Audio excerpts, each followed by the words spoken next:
This is day 11 of my journaling progress. And today I wanted to talk about cognitive dissonance. I've been thinking about this a lot, and I remember learning about it in psychology, but I had forgotten the name for it. A couple experiences this week had brought up experiences where I was talking to a person, and the words that they were saying hadn't matched hadn't their actions hadn't matched their beliefs or their thought process about how the world works, their beliefs, the way they wanted to live. It didn't match that, and I couldn't remember what it was called. And so I started searching for what it was that I was experiencing when you have actions that you do or people around you do that don't fit what you believe or what they believe. They talk about how they want to go to the gym and how it's good to be healthy and how it's so easy to lose weight. Just don't do this. And then they do that. They do what they were talking about. They're not in shape, but they give advice or talk like it's so easy. Like they know what to do. But they don't act in accordance. They don't act in accordance for what they want to do. They have a subconscious program running and controlling their lives. They're not consciously thinking. And the reason we do this is because we need to. We have too many things that we need to do in a day that we can't consciously think about everything. So our brain takes what our subconscious wants with a little bit of input from the conscious brain. And then that's how we act. It runs a system, runs a program. Anytime we're in a situation that's similar to what the program reads, and then we do an action, it's already done. We don't have to give it a second thought. It's subconscious recognizes this situation looks familiar. Boom, run program for action. And that action just plays. But then you start talking to the person and they don't know why they just did what they did. So one of two things happens. You realize that you're sitting in cognitive dissonance and that you have doublethink going on. You believe two contradictory things. Oh, doublethink is believing two contradictory things. Or two, they come up or you come up with an explanation as to why you just did what you did. There was no thought, but you will come up with an explanation afterwards. And I think that's so interesting because we do need reasons for doing what we're doing. And if we don't have any, it makes us uncomfortable. So our brain tells us reasons as to why we just did what we did. If we hadn't thought about the action we just took, we tell a story guided by our beliefs, our values, and our thoughts about ourselves and the situation to make ourselves feel good about the choice we just made. Well, yes, I ate a couple Oreos when I just said I was trying to lose weight, but I did this because I wasn't feeling. I did a lot of work today, so I was feeling good about that. So I decided to reward myself. That was the thought process. In reality, you open the drawer, you saw Oreos, your brain goes, I like Oreos. Boom, open, take a couple, because that's what you're used to doing. Those are the habits you set.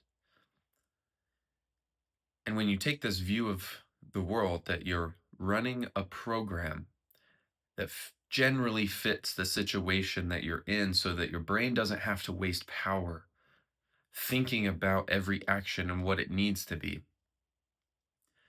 you realize how to change your habits. This is what James Clear writes about in Atomic Habits. Great book. If you haven't read it, please read it. It'll change the way you think about your habits. But realizing that this process is going on in the background of your everyday life will help you to change your habits. because a couple things happen. You can become consciously aware of when a habit that you want to change is popping up and running that program. Say you want to get more in shape, you want to get more fit. Well, you're going to have to stop eating junk food as much as you were. You're going to have to start eating better food. You're also going to have to start eating smaller amounts. You're also going to have to do more exercise, a little bit of cardiovascular, a little bit of weight training. How are you going to create a habit like that when you have none of that going on? You're doing probably the exact opposite. The easiest way to do it is to realize when your programs are starting to run. When your programs are starting to run in the background and you're about to just do a habit, think about it. Think about the habit that you're about to do. Oh, I noticed I'm reaching for the desserts.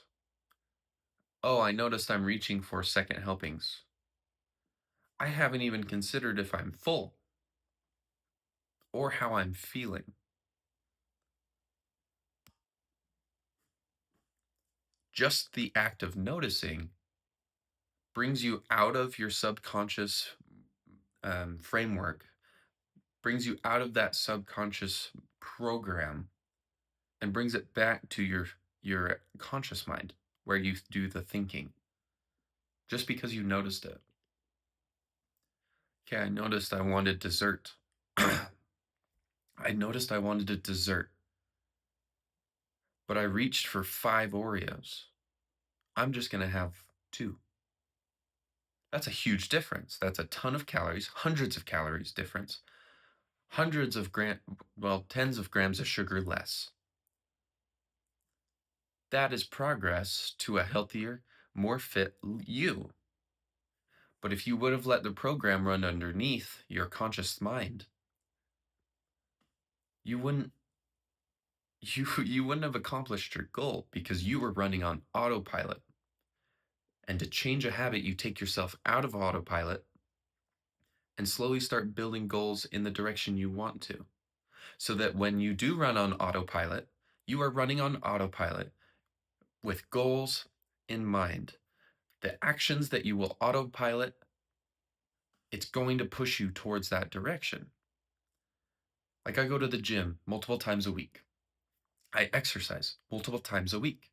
I eat pretty clean. I also eat good portions. None of these are conscious. They all run in my subconscious. I just exercise. That's who I am. It's part of me.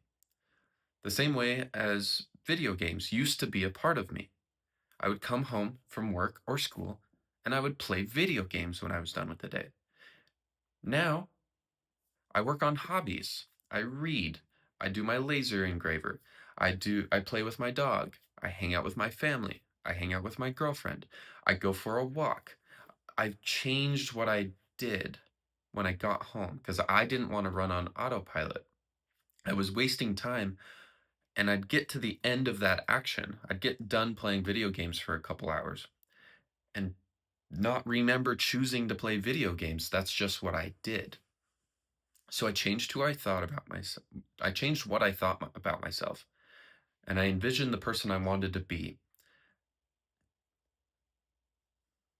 So step one, I'll break this down into easier steps. Step one, choose who you want to be. What does that person look like that you want to become? List it all out, all the attributes. You can talk about kindness, loving, funny, in shape, strong, financially secure, smart, whatever you want, but be detailed. Think about who that person is that you want to become. Step two, decide what actions it would take for you to get there. That's step two. How do you become that person?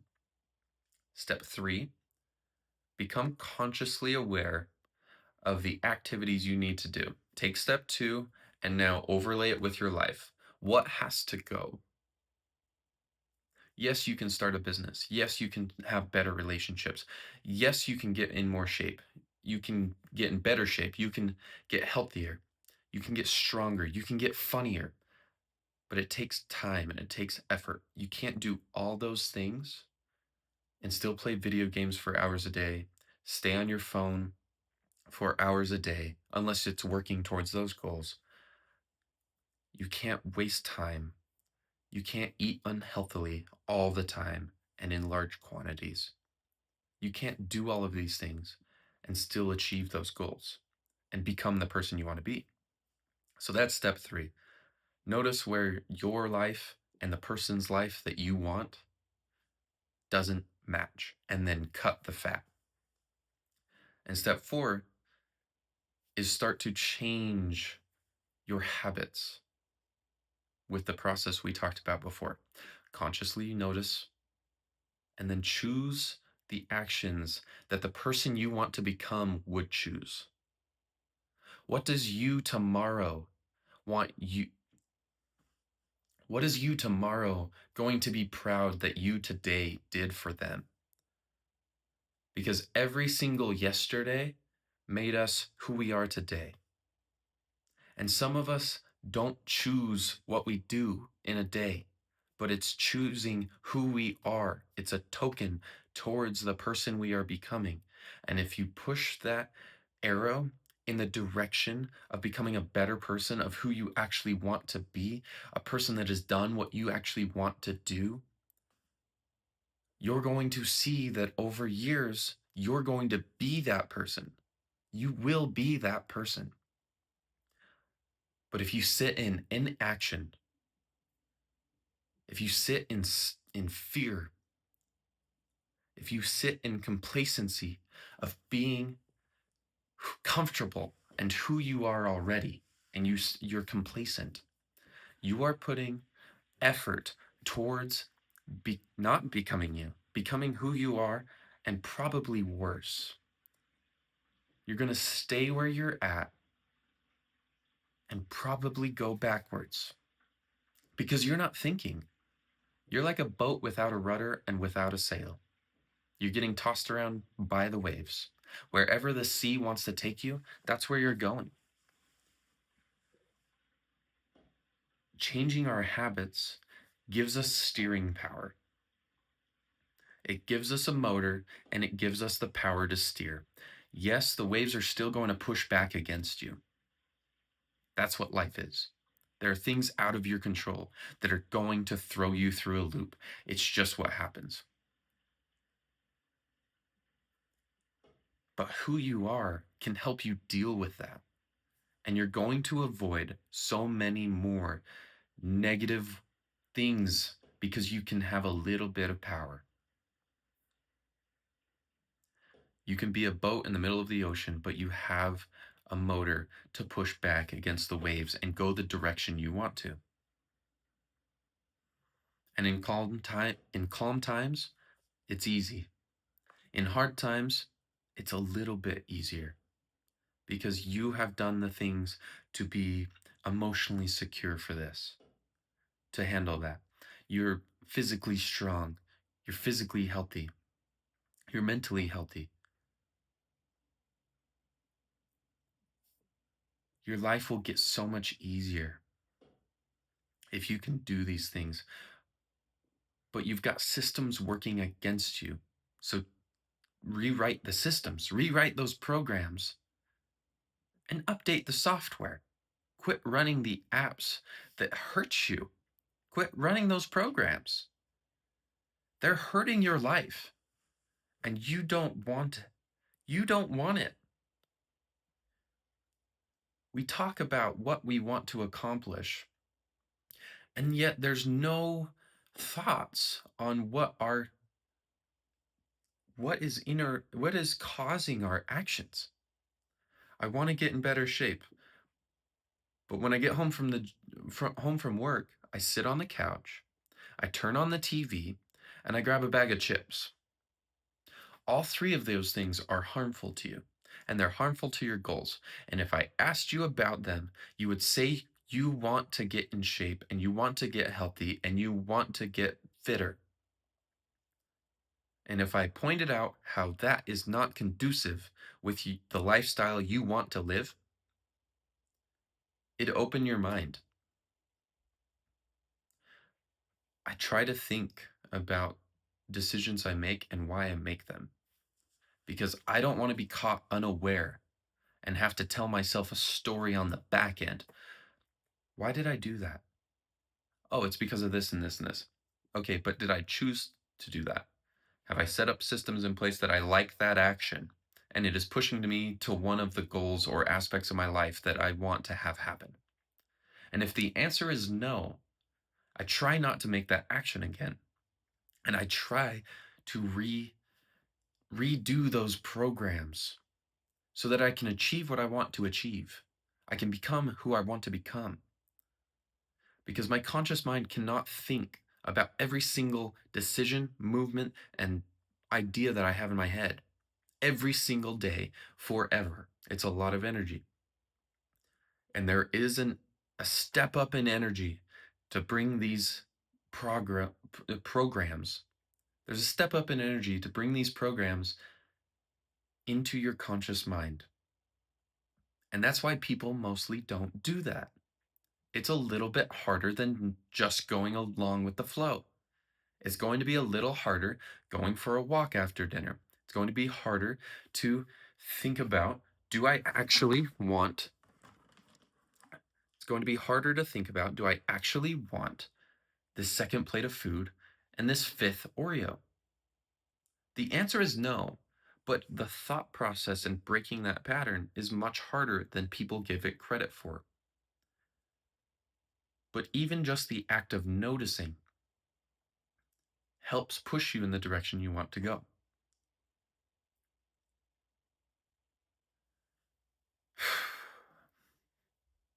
I think I'm done on that.